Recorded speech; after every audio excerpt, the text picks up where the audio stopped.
Bonsoir! Salut, salut! Allô Marie-Ève, ça va bien? Oui, ça va bien. Très excitée pour notre premier live. Oui! Eh mon Dieu, c'est tout, c'est le début d'une belle aventure en Symbiose et Maman Pieuvre. On Oui. a des beaux projets qui s'en viennent. Donc, tout d'abord, laissez-moi vous présenter pour ceux qui ne la connaissent pas. Nous avons avec nous ce soir Marie-Ève Brouillette, la fondatrice de Symbiose et également propriétaire de Cigogne et Baluchon. Je Donc, trouvais que je dormais pas assez encore, là. Fait non, que... ben, c'est ça. Tu sais, tant qu'à avoir, tant qu'à pas dormir, hein? Tant qu'à pas dormir. Marie-Ève, tu es également infirmière clinicienne en périnatalité et petite enfance et IBCLC. Et nous avons, en fait, Marie-Ève nous offre son temps une fois par mois. Elle ou une infirmière de son équipe seront en direct de la page Facebook de Maman Pieuvre. En ce moment, nous sommes sur la page Facebook de Maman Pieuvre, le Facebook de Symbiose, ainsi que notre groupe privé pour répondre à vos questions en lien avec la grossesse, la périnatalité, l'allaitement, sexualité, vaccination, name it, c'est le moment de poser vos questions à une infirmière clinicienne. Nous essayons, de quoi, j'ai goût de dire, d'arranger les failles de notre système, mais je trouve que ça sonne pas beau. Mais bref, c'est vraiment un honneur et un plaisir de t'avoir parmi nous ce soir pour discuter ou répondre à vos questions en lien avec les sujets mentionnés et plus. Ben écoute, je suis vraiment très contente de vous offrir ça. C'est ça. Outre les blagues sur le sommeil, je suis quand même quelqu'un qui est très, très, très passionné par ce que je fais dans la vie. Mm-hmm. J'ai décidé de fonder ces entreprises-là, ben de fonder puis d'acquérir Cigogne parce que j'avais justement le désir de venir en aide à un maximum de familles du Québec.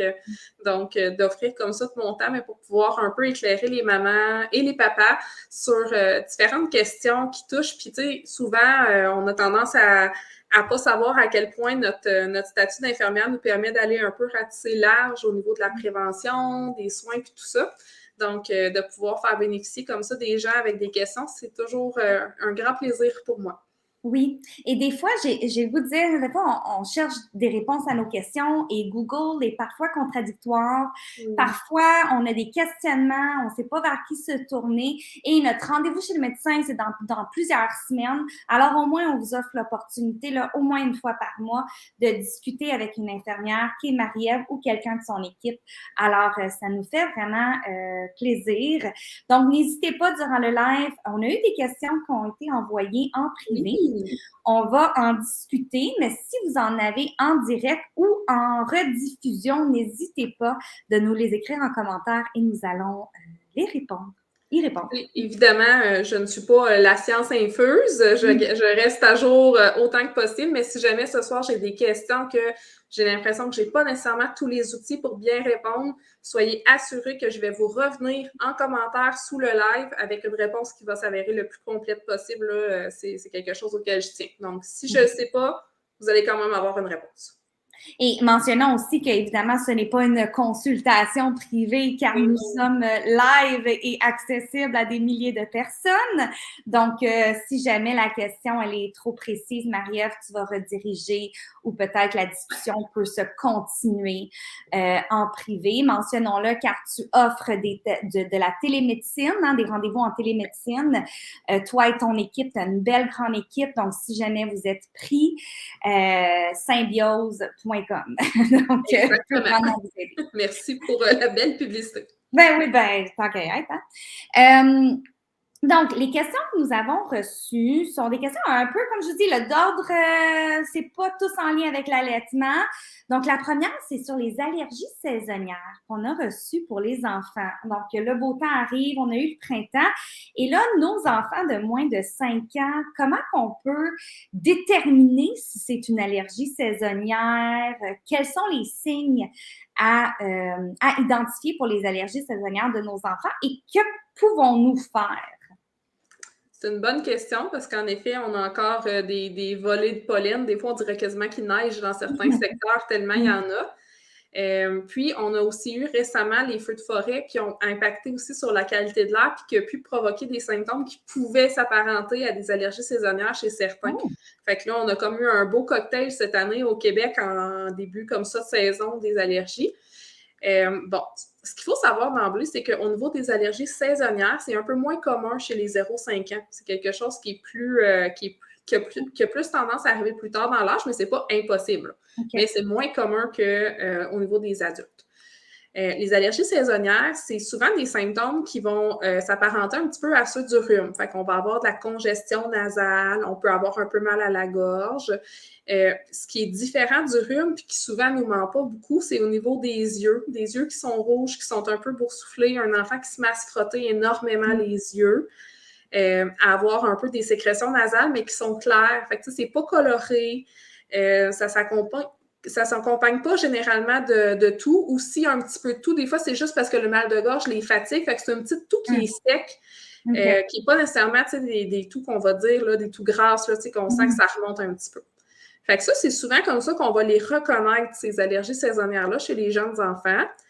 Maintenant, qu'est-ce qu'on peut faire? Bien, c'est sûr que, oui, il existe des traitements, des médicaments qu'on peut offrir qui sont en vente libre pour la plupart. On peut en avoir certains dosages qui vont s'avérer être sous prescription, mais souvent, ça, c'est pour des cas plus sérieux d'allergie. Donc, pour vraiment des petites allergies saisonnières chez l'enfant, on peut se rendre à la pharmacie pour obtenir le bon dosage en fonction du poids de notre enfant. Ça, c'est super important par contre. Puis, on va essayer évidemment d'aller vers des antihistaminiques. Ça, c'est le nom là, de la classe de médicaments pour les allergies. Et la plupart de ces médicaments-là, il y en a qui vont causer de la somnolence. On a des premières générations, des deuxièmes générations. Il y a des nuances dans tout ça.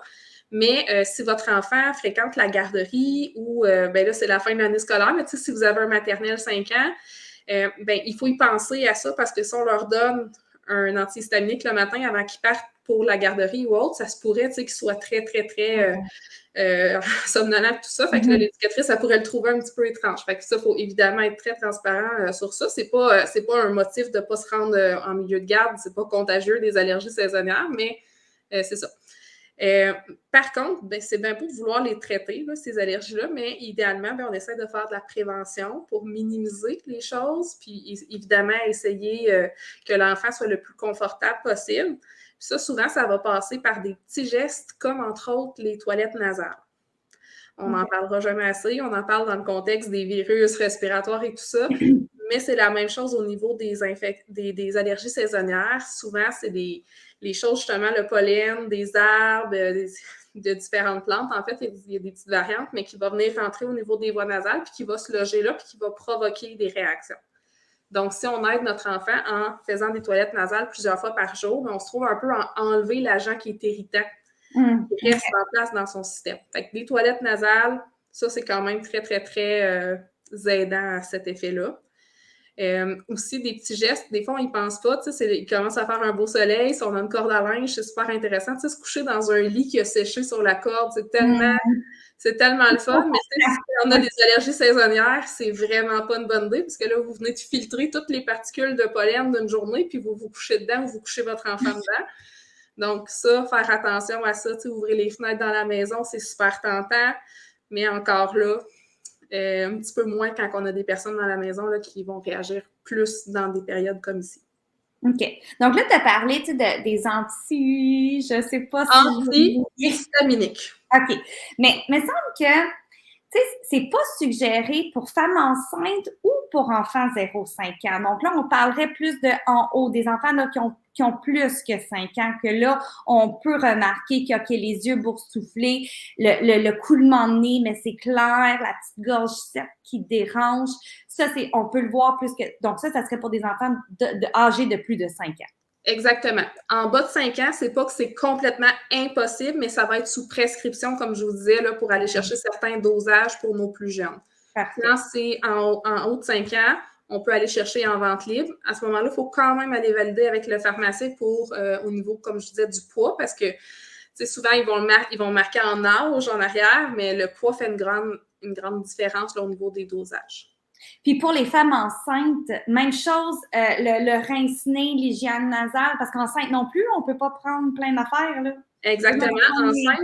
Enceinte non plus, c'est pas recommandé, du moins pas les premières ou deuxième générations, tu vois. Ça, je vais vous revenir en commentaire pour être certaine c'est lequel des deux. Par contre, en allaitement, c'est une grosse contre-indication pour la plupart des molécules parce qu'ils vont avoir ce qu'on appelle de la pseudoéphédrine à l'intérieur, qui est une composante décongestionnante. Même chose pour certains sirops pour la toux d'ailleurs. Puis ça, ben, on a des études qui ont été démontrées qu'en une seule dose, on pouvait avoir une baisse de 60% de la production lactée. C'est phénoménal. Mettons, t'es enrhumé, là. OK, là on parle du... C'est quoi, le coq à l'âne? C'est ça? Désolée. Ouais, c'est ça, du coq à l'âne. Là, t'es en train de me dire, si j'ai bel et bien compris, que si on est enrhumé et qu'on est enceinte, on pourrait pas prendre... Allaitante. Ah oui, c'est ça. Non, pardon. Si on est pas enceinte, mais qu'on allaite, ça serait pas suggéré quand on a un rhume de prendre des Tylenol, mettons, je veux pas dire des marques là, mais des médicaments pour aller décongestionner parce que ça pourrait dropper notre... Mon Dieu, puis c'est fou, hein, parce que des fois, on pense que, mon Dieu, j'ai été malade, fait que ma production, elle a droppé, mais c'est pas le fait que j'ai été malade qui a fait que la production a droppé. C'était, j'ai mon voyage. Là, saviez-vous, moi, j'aime pas ça. Il y a certains médicaments qui n'ont pas de pseudoéphédrine à l'intérieur, sont rares, mais il y en a. Ils ont aussi tendance à être un petit peu moins efficaces, là, on ne se le cachera pas. Mais c'est ça. Dans le fond, c'est la pseudoéphédrine, la molécule, qui va avoir un impact, mais la plupart des antihistaminiques pour les allergies en contiennent, la plupart des trucs pour le rhume vont en contenir aussi. Donc, non, en effet. Puis malheureusement, c'est pas tous les professionnels au niveau des pharmacies qui sont au courant de ce fait-là. Fait que ça m'arrive régulièrement là, d'avoir envoyé des petites lettres d'information, de dire « Hey, voyons donc. t'as recommandé ça à une maman, mais c'était pas une bonne idée. » Il y en a qui vont minimiser aussi, qui vont dire « Ah, ben ça peut impacter un peu, là, mais tu sais, on va leur dire c'est pas grave. » Mais oui, ça peut être grave. Il y a certaines femmes chez qui la réaction, elle est quand même assez importante. Puis tu sais, là, tu viens de nommer quelque chose, les femmes qui ont l'impression, justement, quand ils sont malades, qu'ils font moins de lait. Ce qu'il faut savoir, là, c'est qu'il faudrait être vraiment excessivement malade pour faire moins de lait parce qu'on peut être déshydraté, on peut être dénutri, puis on va avoir un lait qui va rester en qualité nettement supérieure à tout ce qui existe, même si on est dans un gros état là, de dénutrition, déshydratation. Wow. Donc, souvent, on a cette impression-là, mais c'est très, très, très rarement le cas qu'on fasse moins de lait. Ben, on en apprend des affaires. Je te dis. Mon là, m'apprend plus que mon bac. Dites pas ça à Lucas. OK, mon Dieu. Encore là, ceux qui nous écoutent ce soir, n'hésitez pas si vous avez des questions parce que moi, j'en ai. Donc, voilà. Je vais prendre ma petite note pour la type, là. Pas de problème. La prochaine question qu'on a reçue, c'est en ce qui concerne les crèmes solaires. Okay. Oui. Là, on peut se perdre. Et là, il y en a... Et là, des fois, ça dit non recommandé sur des bébés de moins de 6 mois, mais là, justement, c'est pas un peu contradictoire car des bébés de moins de 6 mois auraient la peau la plus fragile. Donc là, est-ce que tu es capable de nous démystifier tout ça, la crème solaire, les tout petits, et puis il y en a toutes sortes de crèmes solaires, hein, donc qu'est-ce qu'il y en est? Commençons par les tout petits, 0-6 mois. Pourquoi est-ce qu'il n'est pas considéré de mettre de la crème solaire chez nos bébés? Bien là, en fait, ce qui arrive, c'est que là, on retrouve toutes sortes d'informations qui sont contradictoires sur le web parce qu'on vient un petit peu de modifier les recommandations en ce sens-là, mais ça fait pas longtemps. Ah, bon. C'est comme toute chose, ça va prendre quelques années avant de se rattraper. Rendu là, ça va probablement avoir rechangé toutes les autres choses. Donc, bon, il n'y a pas si longtemps, on disait bel et bien pas de crème solaire avec protection UV, là, un écran solaire. On ne disait pas ça en bas de 6 mois. On recommandait à ce moment-là d'aller vers ce qu'on appelle des barrières cutanées pour le soleil. Donc, c'est des crèmes solaires qui n'ont pas nécessairement un impact au niveau des UV. C'est souvent des crèmes solaires, pour les mamans, là, c'est celles qui sont un peu plus difficiles à appliquer, qui ont tendance à rester plus blanches. Donc, le principe de ça, c'est de venir faire une barrière, mais on n'a pas la même efficacité. Fait qu'il faut en remettre, puis en remettre, puis en remettre. Fait que finalement, ils finissent, ils ressemblent à Olaf, tu sais, le bonhomme de neige dans la Reine des Neiges, parce qu'ils sont tout blancs. Puis, ben, il n'y a rien de plus sympathique que de crémer un enfant. Hein? Ils se laissent tous vraiment très bien faire. Puis là, vous autres, vous en avez toutes 2, voire même 3 à crémer en même temps. Fait que c'est ça, c'est la joie. Mais bon, fait que là, ça, c'est ce qu'on disait pour les moins de 6 mois. On disait de mettre ces barrières-là. Là, ce qu'on s'est rendu compte, par contre, c'est que c'est une problématique au niveau des rayons du soleil. On ne se le cachera pas, là, au niveau de l'ozone puis tout ça, on a des petits changements climatiques qui s'opèrent, puis on a de plus en plus de risques pour la peau. Puis, ben, comme tu l'as nommé, ils ont une peau qui est très fragile.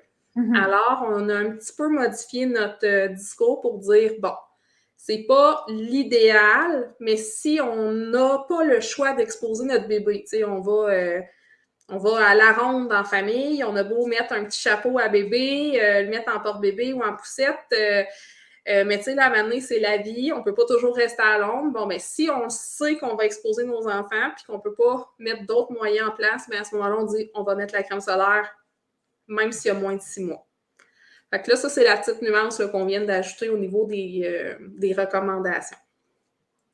Le pourquoi, ben en fait, il y a une question au niveau de la toxicité de certains produits. On sait que les bébés ont plus tendance à mettre leurs mains dans leur bouche et tout ça. Fait qu'il y avait une notion à ce niveau-là. Il y avait aussi une notion au niveau du fait qu'on n'avait pas beaucoup d'études sur l'impact là, au niveau du développement des enfants. Puis, c'est toujours un peu touché là, de venir faire des études sur des jeunes bébés, quand on ne sait pas. Fait qu'on fait plus des études qu'on dit par la suite, on regarde chez les enfants qui ont développé des problématiques, c'était combien qui avaient été exposés à la crème solaire et tout ça. Donc là, on a plus de données qui ont rentré. C'est plus sécuritaire que ce qu'on croyait. On y va toujours quand on émet des recommandations par la plus extrême, mais la plus sécuritaire possible. Donc là, on se permet un petit peu plus de lousse, on peut le dire comme ça. OK. Merci. Nous avons une question en direct. Est-ce que c'est vrai qu'il faut boire au moins 2 litres d'eau par jour quand on allaite? J'ai jamais pensé à demander cette question avant. Merci. C'est une excellente question. Merci, Marie-Ève, pour ta question. Là, Marie-Ève qui pose la question. Je te remercie. On est vraiment beaucoup de Marie-Ève. Hein? Ben, en fait, oui et non. Vous allez apprendre à me connaître au fil des mois qui s'en viennent. Je suis Madame Oui et Non, Madame Nuance. Donc, ce qui est important, c'est de rester bien hydraté, bien que ça serait pas, comme je vous disais, ça serait pas bon pour votre santé d'être déshydraté, mais ça n'impacterait pas tant que ça sur votre quantité de lait produite ou la qualité. Mais bon, pour votre santé, on vise à ce que vous soyez bien hydraté. En règle générale, quand une femme est allaitante, sa soif va être augmentée. Vous l'avez probablement remarqué. Mauvaise idée de s'installer pour allaiter quand on n'a pas quelque chose à boire à portée de main. Donc, souvent, le corps, par lui-même, va augmenter un petit peu sa consommation d'eau. En général, on parle d'autour de 5000 millilitres par jour de plus, mais c'est très, très, très variable. Donc, ce qui est important, c'est pas tant le 2 litres par jour, mais c'est plutôt la notion de boire à sa soif. Puis des fois, ben, ça va vite, surtout quand on en a plusieurs. Puis on pourrait s'oublier un petit peu puis dire, ben, j'avais pas soif. Mais des fois, c'est parce qu'on ne l'a pas écouté, notre soif. Donc, de prendre l'habitude de trimballer justement une gourde d'eau quand on est allaitante, à la limite d'en laisser traîner à 2-3 places dans la maison puis de faire le ramassage à la fin de la journée. Quand on part en auto, de penser à s'en emmener une aussi, de ne pas juste consommer du café, hein, vraiment de l'eau. Puis, votre meilleur indice, si vous êtes maman, c'est de vérifier au niveau de la couleur de vos urines. Là, je ne suis pas en train de vous dire de goûter ou de faire des affaires bizarres. Là. Faites juste de regarder votre urine. Puis vous allez le savoir très rapidement si vous n'avez pas consommé assez d'eau, ça va être très foncé, puis même odorant un petit peu. Puis là, ça me fait penser à... Moi, j'avais tellement faim quand j'allaitais. Je m'amenais des collations en plein milieu de la nuit. Je me faisais des sandwichs à manger à 3h30 du matin. Quelle est l'explication de ça? T'sais, même l'eau, qu'est-ce qui fait qu'on doit plus? Parce que là, tu l'as même dit, même si on serait déshydraté, ça n'a aucun impact sur notre lait maternel. Donc, ça fait pas du sens de dire je vais boire plus de l'eau, je vais produire plus de lait maternel. C'est pas, il n'y a aucune corrélation. Donc, pourquoi est-ce que notre corps nous demande plus d'eau et plus de nourriture? Pourquoi qu'on a faim lorsqu'on allaite? Ben, là, dans le fond, il y a une petite impact, là, je nuance ici, mais c'est tellement négligeable qu'on s'en fait pas avec ça. Mais c'est pas qu'il n'y a pas du tout d'impact. Au niveau de l'alimentation, ben, c'est un petit peu similaire à l'eau, fait que c'est de suivre notre appétit qu'on va recommander. Pourquoi est-ce qu'on va augmenter notre appétit? Bien, c'est parce que notre dépense énergétique va être plus grande. Encore là, c'est très variable d'une femme à l'autre, puis c'est variable aussi en fonction de la quantité de lait qu'on a à produire. Donc, c'est plus important chez une femme qui allaite plus d'un enfant. Mais on estime que c'est autour de 500 calories par jour qui est dépensé au niveau énergétique pour la production de lait au niveau de notre corps. Fait que, tu sais, faire du lait, c'est comme si on avait des usines. Tu sais, c'est excessivement énergivore. Tu sais, 500 calories, là, c'est pratiquement le quart là, d'une femme moyenne là, qu'on vise autour du 2000 calories. Tu sais, ça dépend évidemment si vous m'écoutez puis que vous faites 6 pieds 4. Vous n'avez probablement pas la même réalité qu'une maman de 5 pieds 1. Il faut nuancer au niveau de plein de données qui vont toucher notre métabolisme. Fait que c'est ce qui fait qu'on va avoir la faim qui va être plus importante. On va avoir besoin, évidemment, d'aller puiser quand on est allaitante dans certaines de nos réserves pour aller mettre ces composantes-là au niveau de notre lait. On pourrait parler du calcium, entre autres, du magnésium aussi, de la plupart des vitamines et minéraux qu'on va consommer, on va aller en transférer une partie aussi dans nos réserves pour le lait de nos bébés. Ce qui fait en sorte que notre corps, de la façon qu'on est programmé, on va avoir un appel pour aller remplir un peu nos réservoirs à nous. Fait qu'on va ressentir plus la faim dans ces contextes-là. Puis est-ce que c'est vrai, mettons, que des femmes qui allaitent vont perdre plus de poids que des femmes qui allaitent pas, tu sais, en postpartum, mettons. Ouais. Pas que, tu sais, s'il y a bien quelqu'un qui est, tu sais, si tu veux perdre du poids, tu perds du poids, si tu veux pas, tu sais, pas de stress là-dessus, mais j'entends souvent ça que l'allaitement, puis même dans notre webinaire, on en a parlé. Oui, on avait une maman qui avait posé la question. On a fait un webinaire le mois dernier ensemble sur l'allaitement de jumeaux et triplets, qui d'ailleurs s'en vient comme cours d'allaitement de jumeaux et triplets. Mais bref, on en avait parlé que les femmes allaitantes ont plus tendance à perdre du poids comparé aux femmes non allaitantes. Mais si on a tellement plus faim, comment on fait pour perdre du poids? Mais dans le fond, c'est ça, c'est qu'on a faim. La notion, la théorie dit que oui, on devrait perdre plus facilement du poids parce qu'on dépense plus de calories. Okay. Puis, on va aller chercher des réserves à des endroits spécifiques de notre corps où est-ce qu'on a stocké des graisses pendant la grossesse dans l'optique d'allaiter. Notre corps est prévu pour ça. Donc, une femme qui n'allaite pas va avoir beaucoup plus de difficultés à aller épuiser ces réserves de graisse-là qui ont été mises en place pour l'allaitement qu'une femme qui est allaitante. Okay. Au niveau de là où la théorie puis la pratique, des fois, ça fait deux, c'est dans nos choix de collation, de repas. Fait que c'est sûr que si on a très faim, mais qu'on se tape 1500 calories de plus parce qu'on a vraiment très faim, mais on ne fait pas nécessairement des bons choix, on ne prend pas beaucoup de protéines, on ne fait pas des choix équilibrés, mais là, c'est sûr qu'au final, on ne va pas perdre de poids. L'autre chose aussi, c'est qu'il faut, il y a certaines femmes chez qui, pendant la période d'allaitement, le poids va rester plutôt stable, puis va chuter vers la fin de la période d'allaitement. Puis pour d'autres, ça va chuter en cours d'allaitement. Donc ça, c'est une nuance qui existe, qui est différente d'une femme à l'autre, mais qui est quand même documentée. Puis, oui, vraiment, là, moi, ça me fascine toujours. Puis, il y a une chose aussi, un autre aspect qu'on peut explorer, parce que ça reste que c'est une pression dans notre société de retrouver son poids d'avant-grossesse, de se prendre en photo avec nos jeans en sortant de l'hôpital, là, OK? On va se le dire ce soir, ce n'est pas une réalité qui est un idéal à atteindre. Et au-delà de cela, perdre du poids de façon très rapide quand on est allaitante, ça peut occasionner des problématiques autant au niveau de la production de lait, mais aussi au niveau de toxicité pour le bébé. Il peut avoir là, un impact là, au niveau de la composition du lait. On peut aller mettre des petites toxines qu'on vient détruire dans notre corps. Donc, on n'encourage pas les pertes de poids importantes, très rapides. Tu sais, on vise un 2 à 4 livres par semaine qui est considéré comme une perte de poids qui est raisonnable. Mais des gros régimes... on ne parle pas des mamans qui font un régime d'éviction parce que leur bébé a des allergies, là, mais on peut parler des mamans qui font des jeûnes, des mamans qui font des régimes keto ou autres trucs qui peuvent être complètement débalancés. Il y en a certains qui le font avec l'art de bien nuancer tout ça puis qui vont être accompagnés. Mais bref, c'est important de ne pas aller dans des gros régimes, des gros entraînements là, extrêmes. On ne veut pas ça parce que c'est ça, au niveau de la destruction des matières grasses dans notre corps, bien, ça va entraîner un taux plus élevé de certaines composantes qui va finalement impacter au niveau de notre lait. Wow! Mon Dieu, quoi. j'en apprends. J'en apprends. Alors, Daphné nous demande, est-ce qu'il est recommandé de continuer la multivitamine de grossesse durant toute la période d'allaitement? Oui, absolument. Encore là, ça, on en a fait une généralité.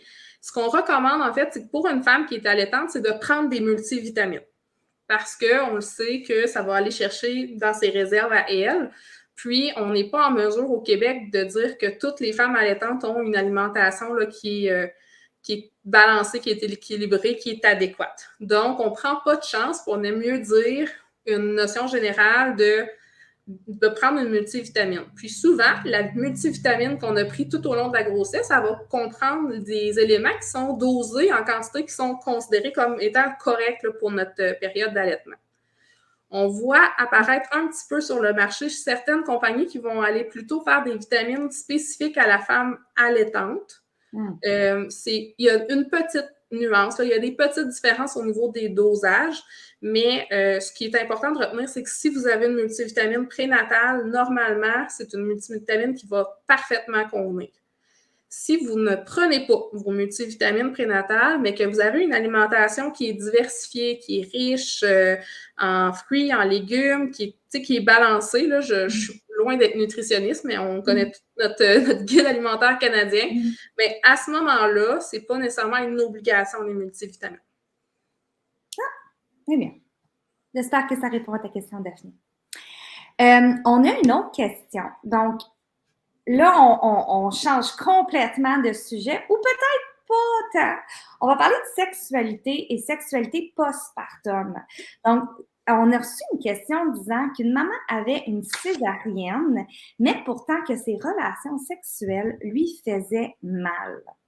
Et là, bon, quand j'ai reçu ça, j'ai trouvé ça pas surprenant, mais tu sais, on se dit, il n'y a pas de bébé qui serait passé par là, mettons. Donc, d'où vient cette mal-là? Quand il faut s'inquiéter, est-ce que c'est normal que ça fasse mal, qu'on ait eu une césarienne ou un accouchement par voie basse? Est-ce que c'est normal que nos relations sexuelles fassent mal postpartum? Quand il faudrait consulter? Qu'en penses-tu, Marie-Ève? C'est jamais normal que ça fasse mal. Okay. Un peu comme en allaitement, hein? C'est jamais normal, ça non plus. OK, c'est bon. Ce qui est normal, c'est d'avoir un petit peu d'inconfort les premières fois qu'on reprend la sexualité. Donc ça, oui, ça peut être un petit peu normal. Faut penser aussi que si on est allaitante, la lubrification est à la baisse. Donc, ça, pour les partenaires, les hommes qui m'écoutent ce soir, ne le prenez pas personnel. C'est pas en lien avec vos performances, messieurs, c'est en lien avec les hormones qui circulent du côté de maman, qui a beaucoup moins de lubrification qui est en place. Donc, dans un contexte où on veut reprendre nos pratiques sexuelles, avoir un bon lubrifiant, c'est un atout là, significatif, surtout pour les premières fois. Maintenant, au niveau de la césarienne, il y a deux choses qui sont à explorer dans une situation comme celle-là. Premièrement, ça peut être au niveau de l'appui sur le ventre de la maman pendant la relation sexuelle. Donc, s'il y a une pression qui est faite sur son ventre au niveau de sa plaie césarienne, ça peut occasionner des inconforts. Puis, tu sais, ce qu'il faut se rappeler, c'est que la césarienne, nous, on voit une ligne à l'extérieur, mais il y a plusieurs couches là, qui ont été sectionnées, qui ont été coupées. Donc, ça peut aller aussi quand même creux dans notre ventre, puis ça peut occasionner des inconforts. Fait que des fois, on pèse un petit peu plus bas que la ligne qu'on voit, mais ça augmente la pression dans notre abdomen, puis ça peut venir faire pression sur des zones de cicatrices à l'intérieur, donc ça peut être sensible. Il faudra aller voir à ce moment-là, chez cette maman-là, on est à combien de temps postpartum? Est-ce qu'il y a eu des massages de fait sur sa cicatrice? Parce que ça, c'est très, très, très, très, très important de faire des beaux massages de vos cicatrices, mesdames. Je suis certaine que toutes celles qui m'écoutent ce soir se l'ont fait dire. Il y a un petit peu de nuance dans ma voix en ce moment. L'autre chose qui pourrait être intéressante à l'explorer, surtout dans un contexte de grossesse multiple, c'est le plancher pelvien. Donc, souvent, quand on parle de douleur au niveau des relations sexuelles, on a tendance à un petit peu faire le focus au niveau du vagin puis de penser aux déchirures, aux épisiotomies qui sont passées là. Oui. Mais au-delà de ça, le corps humain, tout est attaché après tout. Fait que tout influence sur tout. OK? Si notre plancher pelvien, c'est l'ensemble de muscles qui viennent soutenir, donc qui viennent soutenir la grossesse aussi. Et la fin de grossesse va venir faire beaucoup de poids. Tu sais, il y a le poids des bébés, il y a le poids des placentas, il y a le poids des liquides amniotiques qui peuvent être mélangés ou séparés, mais ça reste beaucoup de liquide dans tout ça. Ça vient faire une pression sur ces organes-là. Ensuite, il y a le travail de l'accouchement. Si on a eu une césarienne planifiée sans avoir eu de contraction, de travail actif, ça va être moins un grand impact. Mais si on a eu une césarienne en cours de travail, bien, le plancher pelvien a quand même eu l'ensemble des contractions, la pression des bébés qui sont poussés dessus. Fait que quand même beaucoup de travail qui est fait sur ce groupe de muscles-là. Et ce groupe de muscles-là peut avoir des tensions musculaires, comme n'importe quel muscle, mais peut aussi avoir des déchirures même à l'interne. On ne les voit pas de l'extérieur, mais ils sont présentes. Donc là, quand on arrive au niveau vaginal, pendant une relation sexuelle, bien, le vagin, lui aussi, est composé de muscles, mais qui sont attachés après le plancher pelvien, qui en fait partie. Donc, un muscle peut tirer sur une zone qui va être moins confortable, ça peut entraîner ces douleurs-là chez cette maman-là. Qu'est-ce qu'on fait à cette heure quand ça se présente? Mais la plupart du temps, ce qu'on va recommander, en fait, c'est d'aller consulter au niveau d'une physiothérapeute périnéale. Malheureusement, à l'heure actuelle, ce n'est pas un service qui est offert au niveau du public au Québec. Donc, c'est des physiothérapeutes qui doivent aller chercher des formations spécialisées dans ce domaine d'activité-là, puis qui vont littéralement accompagner les femmes. Des fois, on peut même y aller en prénatal quand on a des facteurs de risque ou qu'on a déjà eu un accouchement avec des difficultés là, au niveau du rétablissement. Ou, en règle générale, on y va après l'accouchement quand on a justement des inconforts comme ça. Puis, ils vont aller faire du travail d'accompagnement. Il va y avoir des exercices à faire à la maison à coup sûr, mais ce qui est important, c'est de ne pas nécessairement se lancer dans tout type. Tu sais, des fois, ils se vendent des dispositifs, des choses comme ça sur le web, mais on peut mal forcer nos muscles, on peut mal se rétablir. Fait que des fois, d'aller consulter ces professionnels-là, c'est une bonne idée. C'est une très bonne idée. Puis, il existe un podcast qui se spécialise là-dedans avec une physio-périnéale que j'aime particulièrement. Je pourrais le mettre en commentaire pour les mamans qui veulent l'écouter. Il y a beaucoup de bonnes informations dans ce podcast. Oui, définitivement. Là, il y a plein de mamans qui aiment les podcasts. Donc, oui. Vas-y. C'est vraiment directement sur ce type de questions-là. Parfait. Donc, lançons-nous dans la prochaine question qui parle des vaccins, plus spécifiquement des vaccins à prendre quand on va dans le sud. Donc, il y a une maman qui se questionnait, puis je me suis reconnue dans son questionnement, là, parce que je me souviens qu'il y a 25 ans, quand on allait à Cuba, ben, il fallait se faire vacciner contre l'hépatite A et B, je crois. Donc, quels sont ces vaccins-là et pourquoi est-ce qu'on devrait le faire? Je pense que c'est pas tous les pays qui le demandent de faire. Donc, qu'en penses-tu, Maria?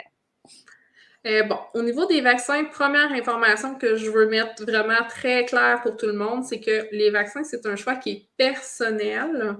Et comme parent, ben, vous avez la responsabilité de choisir pour votre enfant, mais c'est un choix qui est personnel. Donc, c'est jamais obligatoire des vaccins. À l'exception, comme tu viens de le nommer, de certains pays qui pourraient l'exiger pour les touristes qui vont pénétrer dans leur territoire.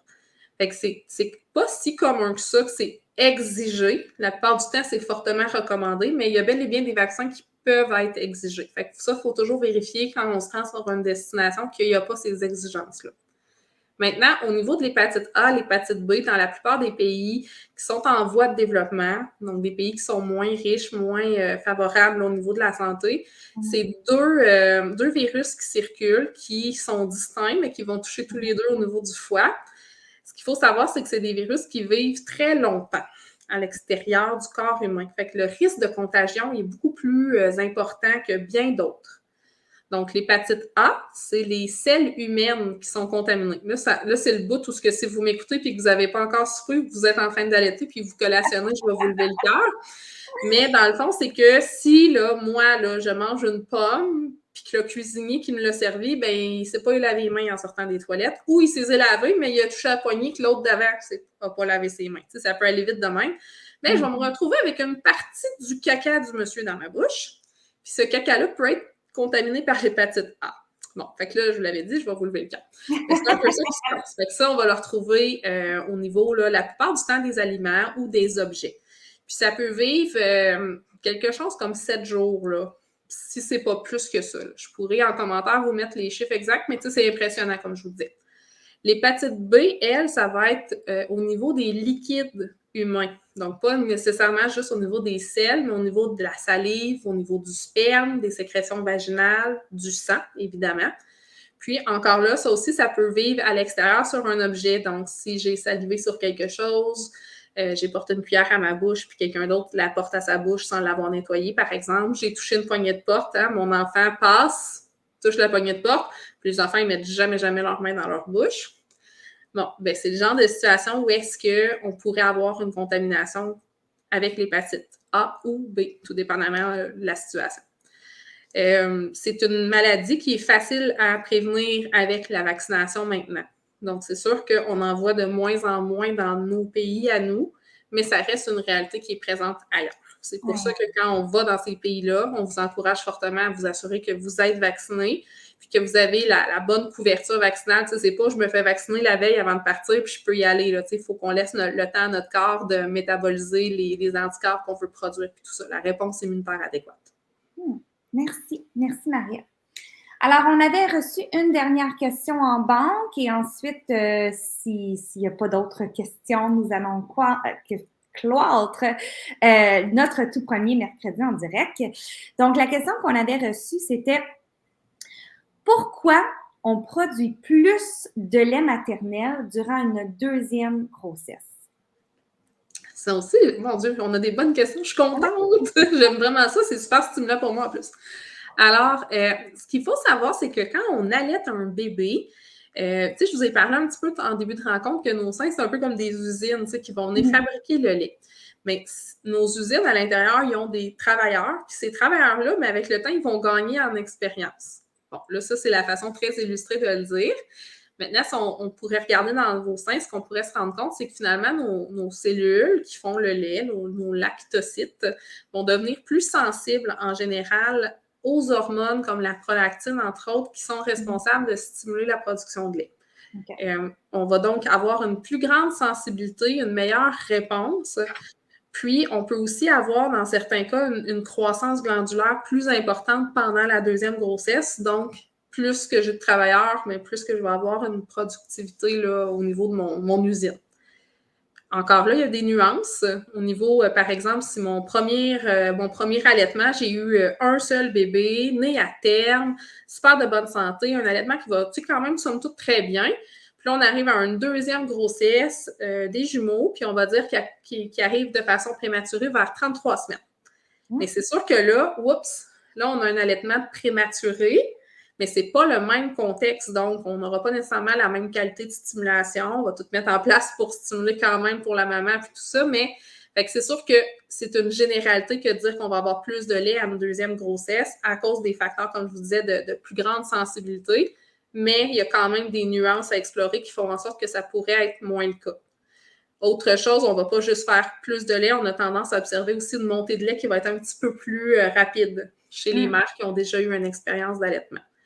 Donc, moi, ce que j'aime bien porter, s'il y a des mamans qui nous écoutent ce soir puis qui ont eu des expériences d'allaitement précédentes où est-ce qu'il n'y avait pas nécessairement assez de lait pour répondre aux besoins de leur bébé.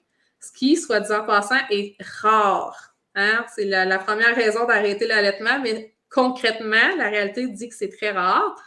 Mais si ces mamans-là ont eu des expériences d'allaitement, mais chaque fois qu'ils ont mis leur bébé au sein, bien, ils ont contribué aux allaitements des futurs bébés qu'ils vont avoir. Puis c'est pas rare là, en clinique qu'on va voir des histoires de cas où est-ce que, par exemple, bébé 1, bébé 2 avaient des suppléments, puis on arrive avec une grossesse d'un bébé 3, puis on arrive à avoir un allaitement qui est exclusif, justement grâce à ces phénomènes-là qui se passent au niveau de nos seins là, de spécialisation puis de sensibilité. C'est quand même franchement intéressant. Oui, puis ça nous encourage. C'est encourageant aussi parce que souvent, tu sais, j'entends des personnes dire, et avec raison, là, tu sais, dire que, OK, premier bébé, c'était vraiment difficile, l'allaitement pour X raisons, supplémenter, fenugrec, tire-lait, puis toute la patente. Et ces femmes retombent enceintes-là et disent, je ne veux pas revivre ce stress-là additionnel. Et c'est tout à fait compréhensible. Mais de savoir que peut-être que ça va mieux aller pour la deuxième et troisième Oui, fois. C'est encourageant peut-être pour ces mamans-là qui ont eu de la difficulté la absolument. Puis première fois. si jamais c'est le cas, tu sais, que vous avez eu une première expérience d'allaitement qui a été très difficile, que vous ayez arrêté d'allaiter ou pas rendu à ces difficultés-là, mais tu sais, que vous vous rappelez d'avoir eu un démarrage qui était difficile, puis que vous êtes enceinte à nouveau, puis que vous avez encore le désir d'essayer l'allaitement, c'est vraiment une très, très bonne idée de consulter une IBCLC, une consultante en allaitement, parce qu'on va aller explorer ces petites pistes-là, aller voir qu'est-ce qui s'est passé pour mettre en place des stratégies prénatales au niveau là, de la préparation à l'allaitement. Puis même dans certaines situations, on pourrait même contacter votre médecin. C'est pas toutes les IBCLC, là, nous, comme infirmières, c'est sûr qu'on le fait, mais pour aller chercher des fois certaines molécules même qu'on va prendre pendant la grossesse pour favoriser le développement glandulaire puis encourager l'allaitement. Donc, c'est pas parce que vous avez eu une première expérience d'allaitement qui a été difficile que ça veut forcément dire que les autres vont l'être, mais de mettre en place des stratégies puis d'aller consulter une expertise à ce niveau-là pour préparer le terrain, c'est souvent un petit 1 heure très bien investie. Puis j'ai le goût de dire que même si on n'a jamais allaité avant et que, on se dit que l'allaitement, c'est naturel, puis que, ben, pourquoi pas aller consulter aussi pour justement mettre des Très bases. important d'être bien renseigné. Merci beaucoup, Marie-Ève, d'avoir été des nôtres ce soir. J'espère que cela vous a plu. N'hésitez pas si vous avez d'autres questions en lien avec la périnatalité, le 0,5 ans, l'allaitement, sexualité, grossesse et j'en passe. Vous pouvez l'indiquer en dessous de cette vidéo et quand que Marie-Ève aura un moment, elle vous répondra. Je vous invite aussi à aller jeter. Laetitia, on pourrait aussi leur proposer de les aborder lors de notre prochain live. Oui, ben oui. Si on voit que c'est des sujets qui pourraient intéresser plusieurs, on amènera l'information au prochain live. Puis, il y a des mamans qui ont posé des questions de façon anonyme, mais justement, de t'écrire à toi pour poser ces questions-là, puis qu'on les couvre, ça peut être super pertinent aussi, là, je pense. Oui, bien sûr, absolument. Oui, alors, encore là, j'espère que ça vous a plu. Je vous invite d'aller jeter un petit coup d'œil au site Internet et aux réseaux sociaux de Symbiose ainsi que de Cigogne et Baluchon. Merci beaucoup, beaucoup, Marie-Ève, d'avoir été des nôtres ce soir et nous vous souhaitons une belle soirée. Bye bye tout le monde! Bye bye.